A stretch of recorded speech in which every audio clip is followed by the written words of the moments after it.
We're up. How's it going, Hello. Val? Going great. Rainy day here in New York City, but it's going great. All right. Well, Val, I'm going to give you the floor for a second and introduce yourself.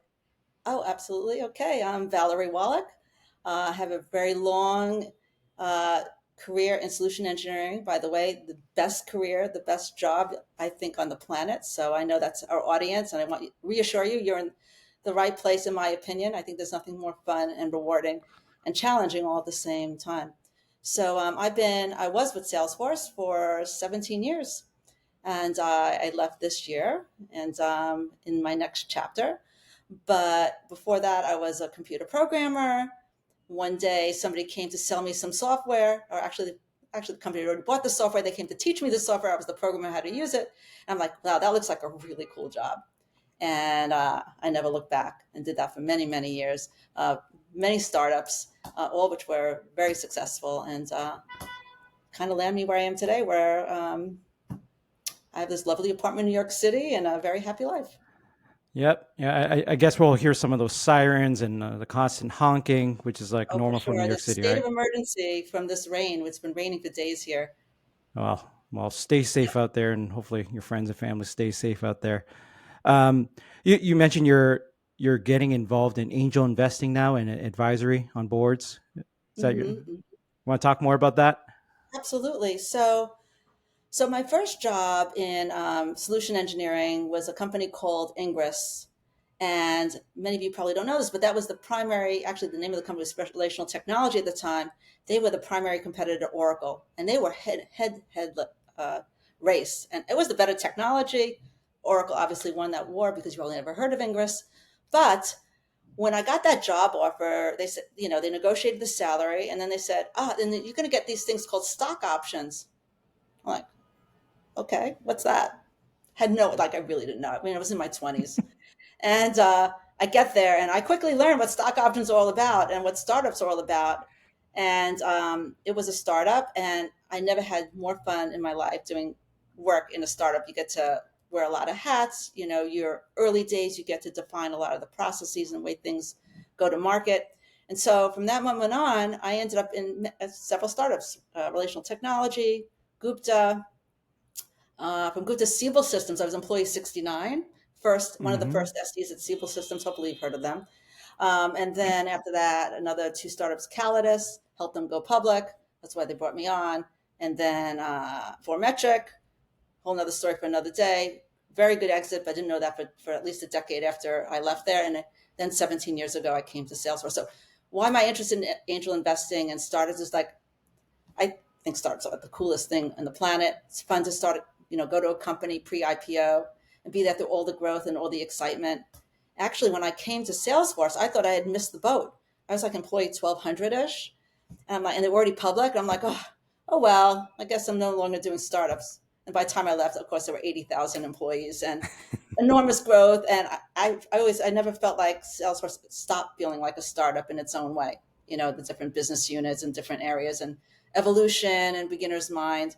And so I guess that's how I ended up at this point in my career, thinking about angel investing and startups and listening to pitch decks and new ideas, innovation, new leaders, and understanding what new cool stuff is coming, and eventually investing in it. That was a very long answer, but you got some history there on me as well. Yeah, yeah. Well, I guess when you look at the startup ecosystem today compared to like when you were in the startup ecosystem, what's different? What's the same? What's emerging in the that ecosystem?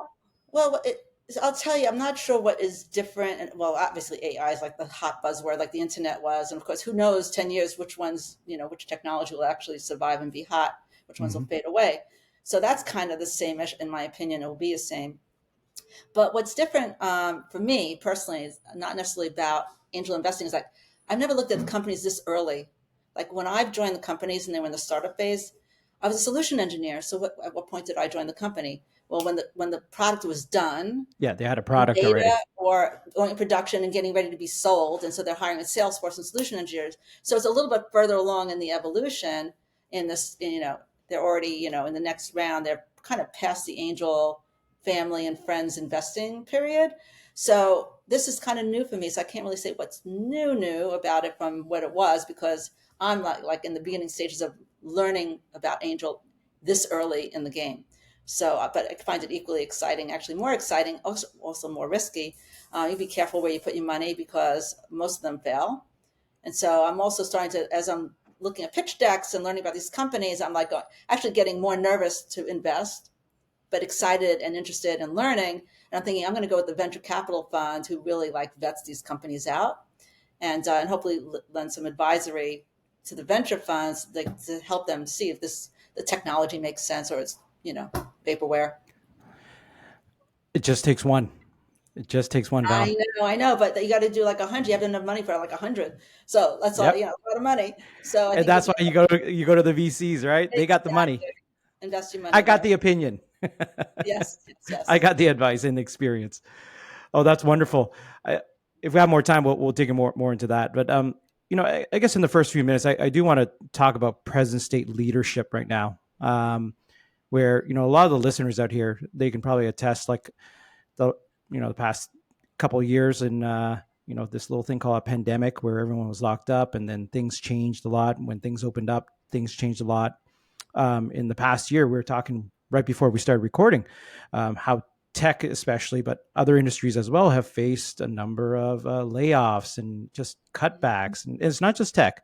During the pandemic, a lot of hospitality and service industries, like people got hit hard. And so the theme of change, like you've seen a lot of change in your life, in your career, you've managed through that. So if you can talk a little bit about that, like Right. what's memorable about change in your leadership career, and what advice would you give All right. to folks listening?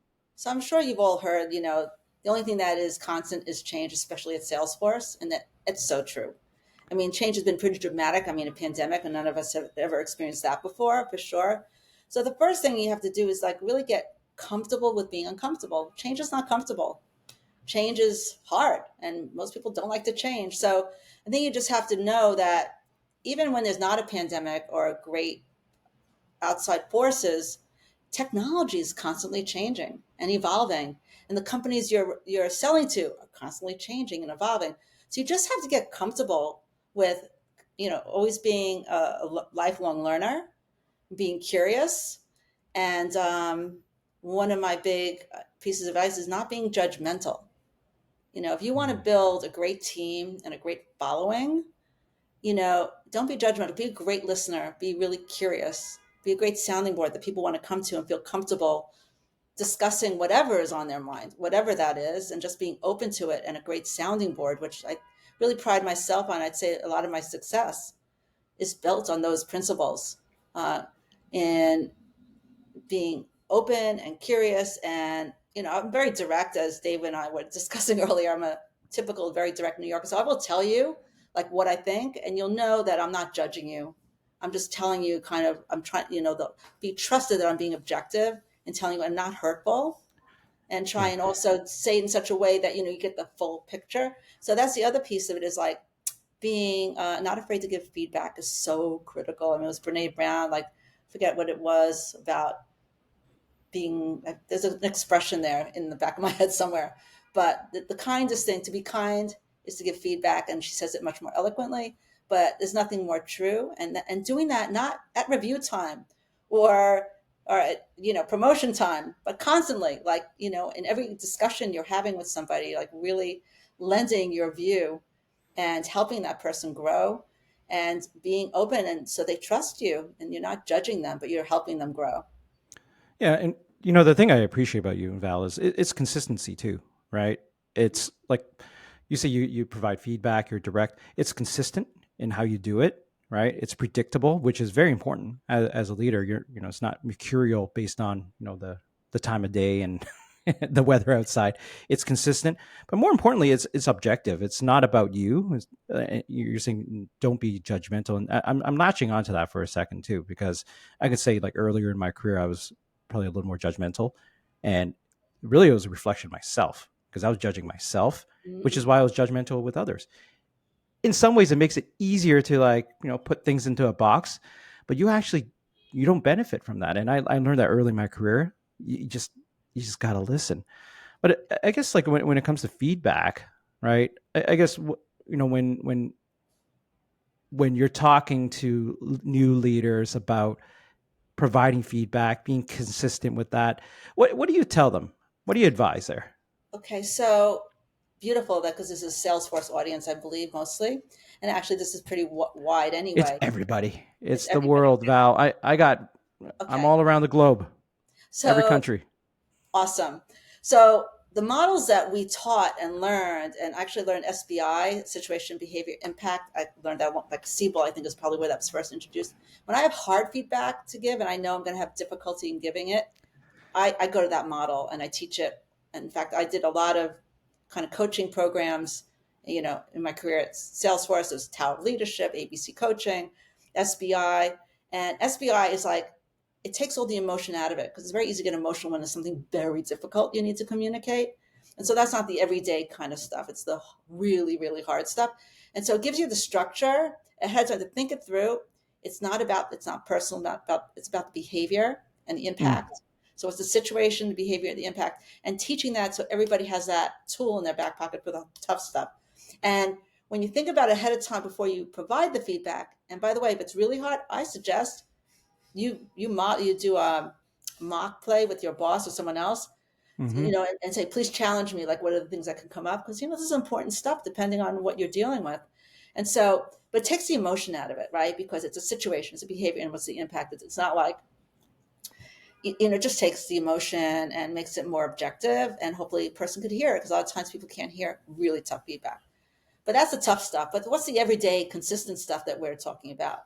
And that is, I love the grow model, and I probably can't really, it's been a while since I looked at it, but in essence what that is helping the person come to the conclusion themselves, not telling them. So Hmm. it's like the way forward, what are some of the obstacles?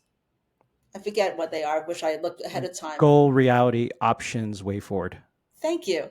I think it's a beautiful way, and you don't have to know those words. It just helps somebody come It's a to framework. Yeah. the conclusion of what to. So, but if you're not comfortable with that, it's a great way to learn it and to follow it, and then it becomes more natural. But at the end of the day, what you're doing is helping the. If you know the person has the information inside of them, it's asking the right questions to pull it out so they come to it rather than being told. You're being told something, they may or may not really integrate it and feel it or own it. But if you help them come to it on their own, I think it's a beautiful way to give feedback and help figure out the options and the way forward.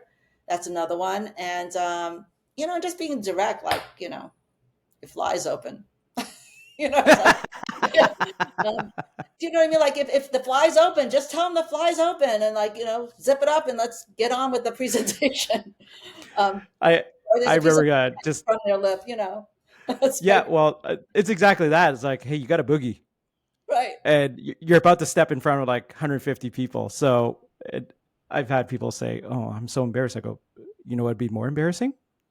If I didn't Stepping tell you. in front of 150 people with a boogie, right?" Right, exactly, exactly. And hopefully, but hopefully at that point where right, people trust you and they appreciate, don't even feel embarrassed because they trust you. And, as a leader, they're following you. So hopefully you've gotten that, you've earned that trust at that point in time. Yeah. And then it's no big deal. What's the what's memorable feedback you've received in your career, and what'd you do about it? Um, Two things quickly popped to mind. One was very early in my career. It was actually my first job at Ingress. A good friend of mine became my boss. And so she was like on the consulting side of the business, she became my manager, and she was not afraid to give feedback. And I trusted her, but it was kind of brutal because I trusted her, I believed her. And one of the things she told me, and it's 6 minutes a day, is like, you need to shut up and listen.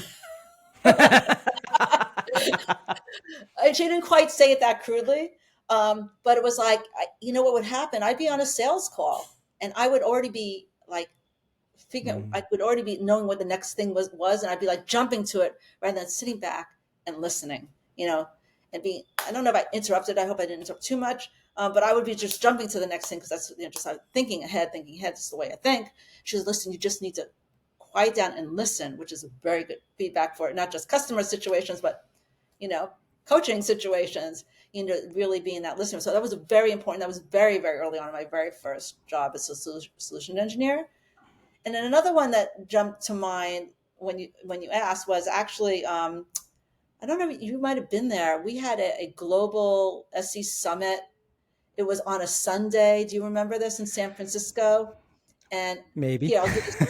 And so at that time, I was head of initiative, the work-life balance initiative. We'd gotten really bad scores on work-life balance, and so I had run. You remember the product called Ideas? I ran an ideas Yes. campaign to come up with all the ideas and what we could do, and then there was a whole process, and I was presenting this on a effing Sunday, Hmm. work-life balance I on a can I can see Sunday. the irony already. Yep. Right.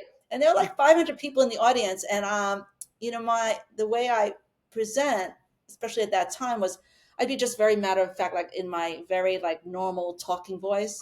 That's not how you address an audience of 500 people. And so like I don't know, Woodson Martin, who I believe is still at the company, he's in the audience, like at the dry run. He's like, Valerie, you're from New York. Get up there.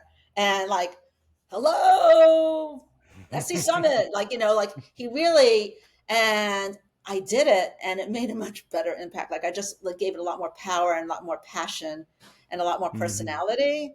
And it almost made it okay to be doing this presentation on a Sunday. But that was a really important piece of advice that you cannot, every audience is like a talking discussion, like you're in a room with a couple of Hmm. people one on one. But larger, really, you need a lot of energy and own it. And as a New Yorker, he felt like I certainly had that energy. And when I brought it, it really made a big impact. So that was a really important piece of advice as well. Yeah. Any other elements of being a New Yorker that you brought into that? Uh, no, I mean, I think You know hopefully, where I'm going with this.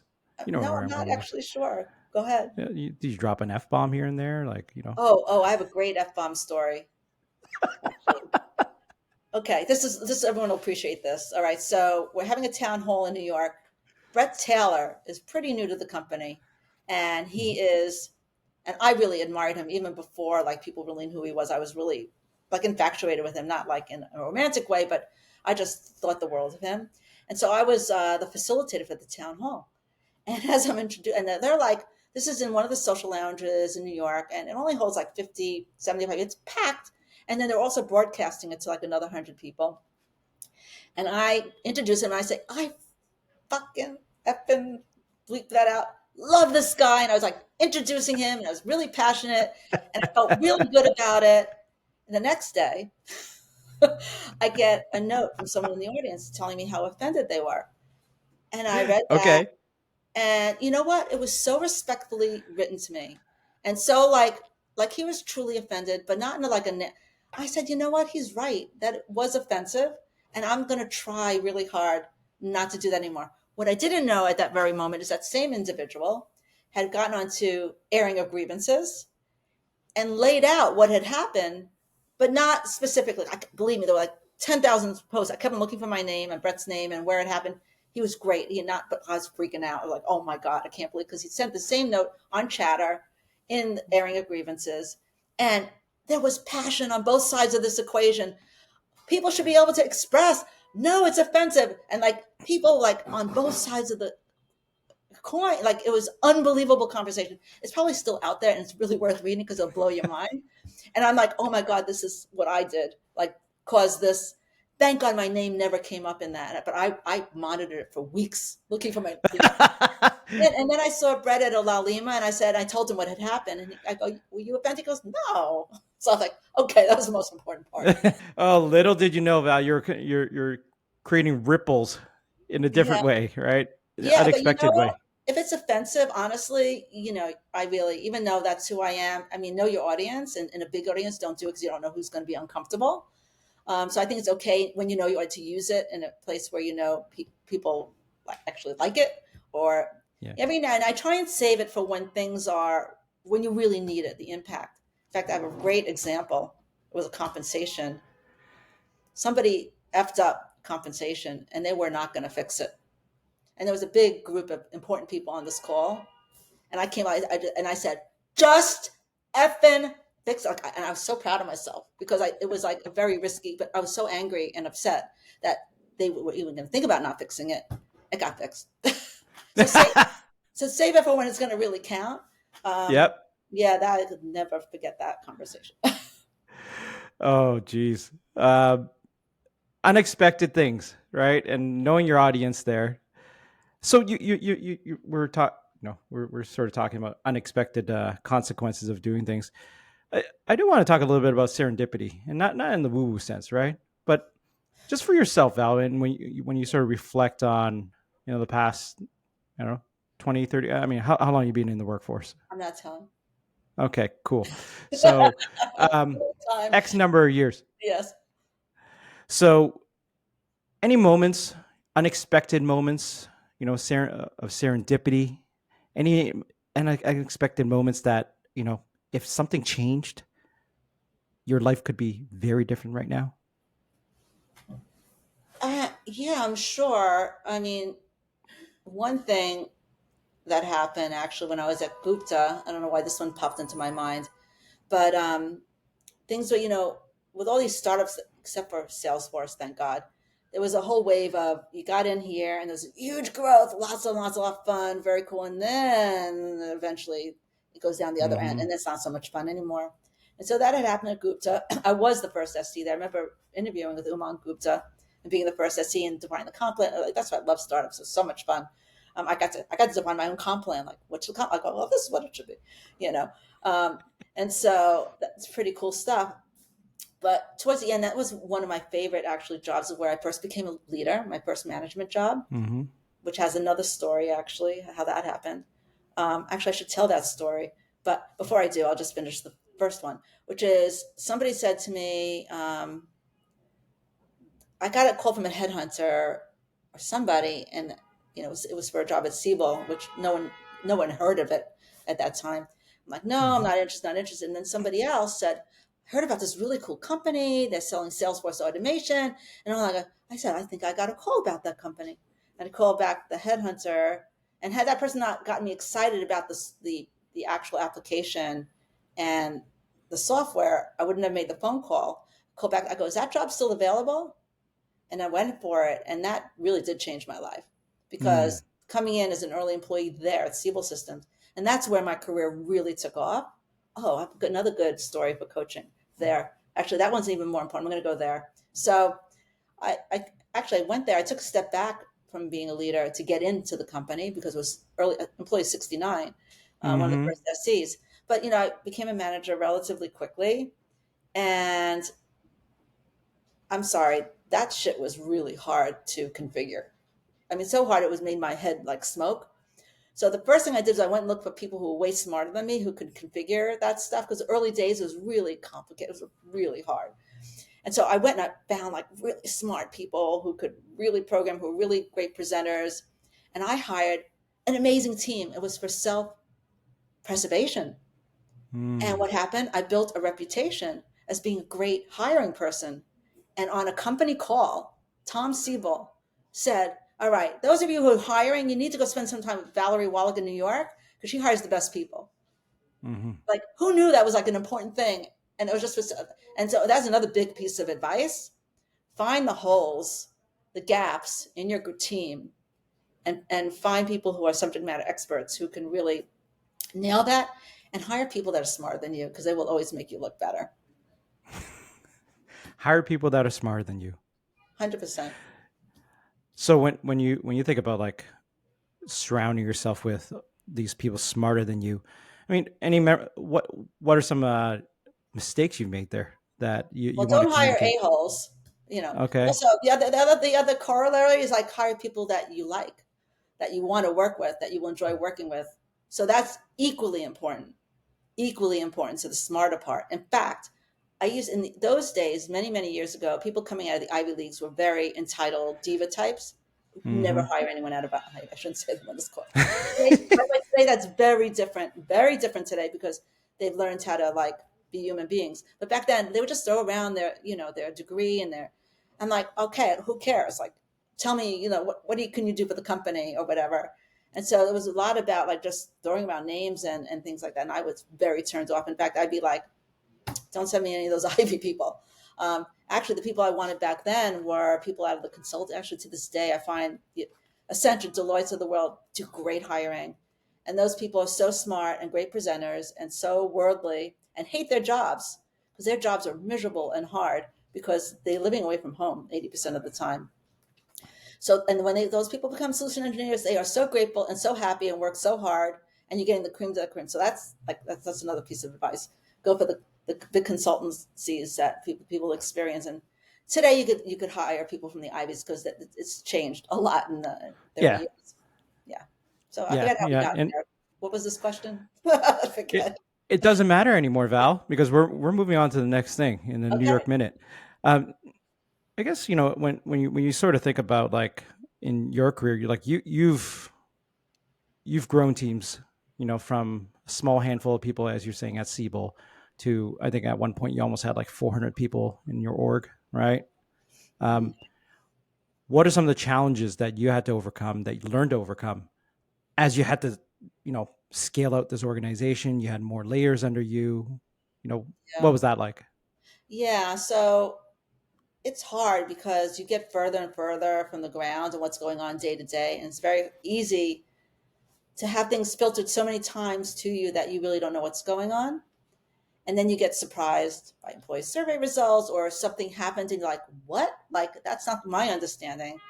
And Mm, so you could easily get blindsided. And one of the ways I solved for that um, was I created something, and some of the audience might know, something called Hub Holibize, which of course now is misappropriation. So we don't, it was the town halls. mhm. um, it's funny because William, my executive assistant, I was like, he's Hawaiian. I'm like, what's a good name for like getting together like once a quarter? He called his auntie, and they said La Lima. I go, no, that's already taken. So we came up with Hub Holiday to go to all the major hubs like once a quarter and Yeah. just listen, like get there and listen, find out what's on people's minds and sit down with everybody and really find out what's going on the ground. So that was a very important lesson. As you go up and up and up, it's very easy to get things filtered like a game of tell. By the time you hearing what's going on, it's might not be exactly what's going on. And Mm, so it's important to yeah. just get out there. And the other thing I did was skip level meetings Yep. with skip levels, high potential, first line, second line, third line. Like I would meet with all the leaders. I'd have calls with them, leadership calls, and then meet with everyone one on one. And it gets to be a lot of time. It's very time consuming as your organization is really large. But if you really want to make an impact and really know what's going on, so you could make an impact, you really need to invest that time and do that. Yeah. Yeah. I found that was a habit that was ingrained in me with one of my early leaders, saying just keep with the people, just make sure Yeah, you know what's going on. And obviously you got to be more selective who you chat with. right. you know there's only 24 hours in a day, right? Well, you mix it up. You mix it Yeah. up. You You, have different yeah. geographies under different leaders, and yeah. Yeah. Yeah. But it keeps you in the know, right? And Hmm. hopefully less blindsiding when you're always in the know there. So just transitioning, some early years of Val. What's memorable about your the early years? And I'll let you choose what early means to you. But Early. what are some memorable things that shaped who you are now? Well, I think actually I touched on a lot of the important ones. My first boss telling me, or my friend boss telling me, to listen, be a better listener. Um, you know, Self-preservation, hiring really good people, like hiring being the really key to success to building great teams. I mean, these are all things that I learned along the way that I think really were important. And nothing else is really jumping to mind, honestly. Always do the homework. Don't just make rash decisions. Triangulate. You think you know something, double and triple check that, especially if it's going to make a big change in doing something, a big impact in an organization. Make sure you're Hmm. getting the whole story and triangulate. And there'll be nuances that you didn't pick up in the first go round. That'll be important to incorporate into whatever it is you're trying to do. Mm. So I guess like just sort of rewinding then, like as you were coming up, one of the other questions I get from newer leaders is, it's like, hey Dave, like I'm trying to do this job as a leader, taking care of my team, taking care of my family. um, and trying to take care of my business and I'm trying to do well at everything, but things Oh are yeah. falling through the cracks. What do you say to that? Especially like, mothers. Like I have Yeah, folks on my team like, yeah. yeah. Don't be afraid to get the help you need at home. If you could afford it, and if you can't afford it, maybe family helps, but you need support at home if you're going to have a intense career. I was very, very lucky, a very supportive husband, um, who was really there, and I could afford to hire the help I needed. I'm also very fortunate. I live in New York. I have a great story. Um, I never learned how to cook, never desired to cook, never had the time to cook, and really like to eat out. So we used to order in, I mean, every dinner we ordered in. So it's Sunday morning. My 8 year old, the doorbell rings, and my 8 year old comes running into the bedroom. It's like early in the morning. He's like, "Mom, Dad, what? Dinner's here." Because a doorbell rang, and that meant dinner was here because we had ordered in from wherever. So, I mean, living in New York, I have big, actually, in most places these days, I mean, you get delivery from, actually, things have gotten a lot easier from when I was bringing up my kids in that regard in terms of all the services that you can get. So I'm like, don't skimp. I mean, you're going to need help, and don't be afraid to ask for it or get it or hire it any which way you can. And, I realized that not everyone could afford that. So you might have to get really creative, but don't be afraid to ask for help and get the help you need, whether you're a mother or a father. Hmm. Kids at home, man, that is hard. I tell you, during the pandemic, I saw kids bouncing off the walls in the background. I'm like, thank you, God, that my kids were out of the house. I was like, thank you, God, for the pandemic happening at this point in my life. Because if I had kids at home, I don't know if I would have survived at that point in Yeah. time.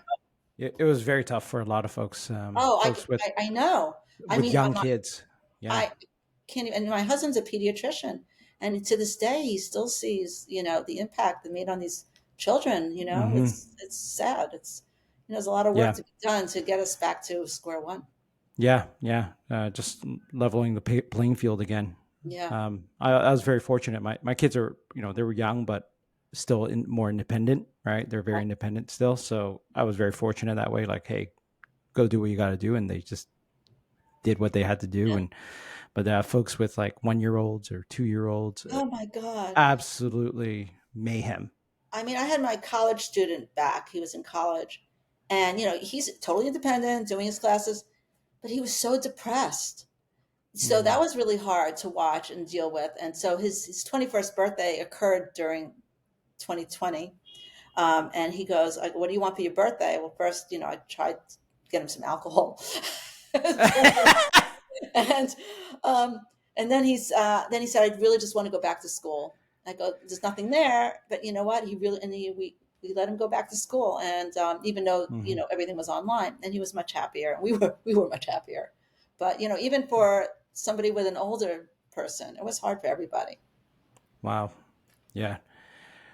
Yeah. Well, here's to not having that again. Jeez. Um, so I guess like looking forward, Val, like how do you continue to look for, find purpose in your life? And, I asked this because I asked folks like Dave, who was in the first episode, like, how do you, purpose is like one of the keys to longevity, Yep. longevity in your life. Hmm. How are you looking for purpose right now? Yeah, so I've just been trying to put myself out there in many situations, sitting in a lot of webinars and things like the Angel, the VCs, and all that. And one purpose I'm getting drawn towards is being able to give advice to companies that are starting out. My expertise is go to market, digital transformation, how to build a great culture. So that's one thing I'm exploring right now. Another purpose, don't laugh, is I was going to tell this story as one of your questions, which is how a Google spreadsheet made me the mayor of West Hampton Beach tennis. Let's dive into that. I was going to get to that, and this is the right time to talk This is about a it. moment. So, I'm an avid pickleball player. I think probably many people in the audience probably have picked up the racket. It's very addictive. I swear you feel the dopamine rush every time you hit a good shot. And I was starting to put together games, and I could not keep track of who I was playing with on what day. And so I said, all right, I'm going to create a Google sheet. I'm going to invite all the good players. to fill out this Google sheet, and we'll organize things that way. I now have 35 people that I'm organizing, and like they buy me a gift every year, and like I am like the team captain because I knew how to use a Google sheet, you know. And so I became the mayor. Like I'm seriously like people come to me for advice on everything and everything pickleball and organizing the games and as things grow and evolve, like even a company that's growing and evolving, there's drama that you have to work through, and there's feedback that needs to be given. So even in Mm-hmm. the personal life and things like that, I definitely bring a lot of those things to the court, and I'm recognized for it. So it's pretty funny, and it's all. And I always laugh. It's all because I knew how to use a Google sheet and because I couldn't keep track of the games. So everyone's so grateful that I figured out how to track the games for everybody. What do you think it was there? It's got to be more than the Google sheet, right? There's Well, something probably about your leadership coming out there. yeah, definitely. I mean, not being judgmental, being objective, not being like clicky, and like being very discreet on like how you're inviting people in, and you know how you handle like conflicts with people like on the courts. It's like just like Mhm. not tolerated. I'm like, you don't want to play with that person, and they said don't come. It's like we're not that's not an option. Like so being very direct, but also being trusted, right? Like it's not about me, it's about the team, it's about the group, have being fluid and flexible and playing well together and enjoying each other's company. I mean, part of it even is like picking your employees. Who do you enjoy playing with? Who do you want on your team playing in this large group?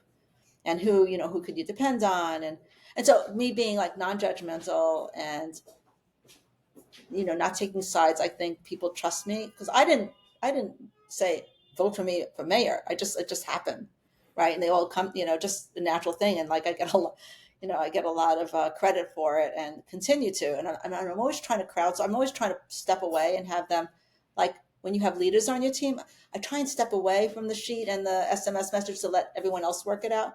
That's another Hmm. secret, right? Like I don't have to do everything. Like let it happen on its own and just step in when it's something might need a little fixing. Yeah, yeah. There's nothing like putting a question out there and just let it develop, right? Yeah, and people will like, and I think they often expect me to, and I don't. I just monitor it. At what point in time, like they're really getting into a tizzy that somebody just needs to step in. So a lot of times I'm not even in the threads. So, Mayor, um, what do you think the world's going to look like in the next few years? I have no idea. It's just a scary time, honestly. I just hope the more things change, the more they stay the same. What do you mean I by mean, that? like, like New York has been through dark times, San Francisco, the 70s, the crisis, we have a lot of homeless and people bothered by, the migrants coming, like this is a New York specific thing, but I'm sure it's in other cities and similar things. And so you just look back to when other times were tough and say they worked it out, or worked out, somehow it all worked out. Because if you look at all the things, the war, the climate, there's so many things to be worried about.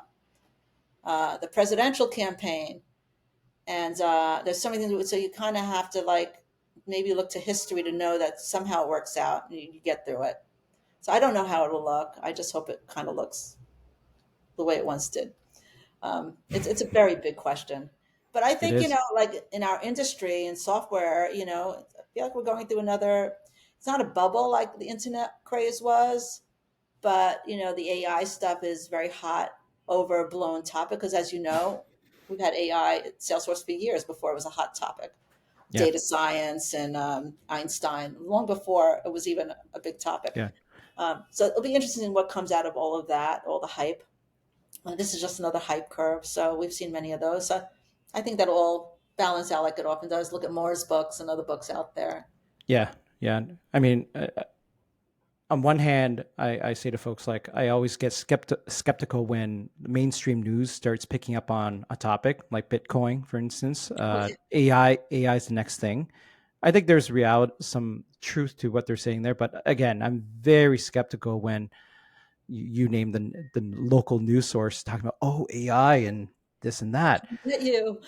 And well, here's the funny thing, like, you're doing angel investing and such, and you've been in technology, but I was talking to this one organization, and they're a life sciences company, and the reality is they're like, oh my God, like, let's take a look at some of your generative AI stuff. It's so new. I'm not sure if I want to use this. And in life science organizations, they've been doing computational sciences for decades. Like, that's the background I come from.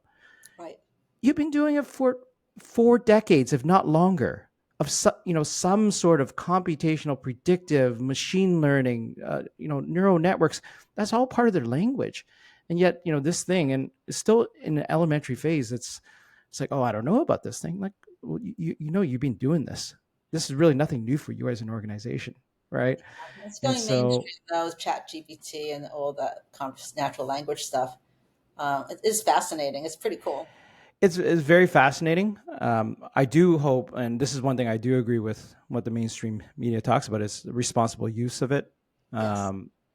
If you're drawing an analogy to the internet, little did we know that the internet could topple whole countries. It could Mhm. uh, change elections.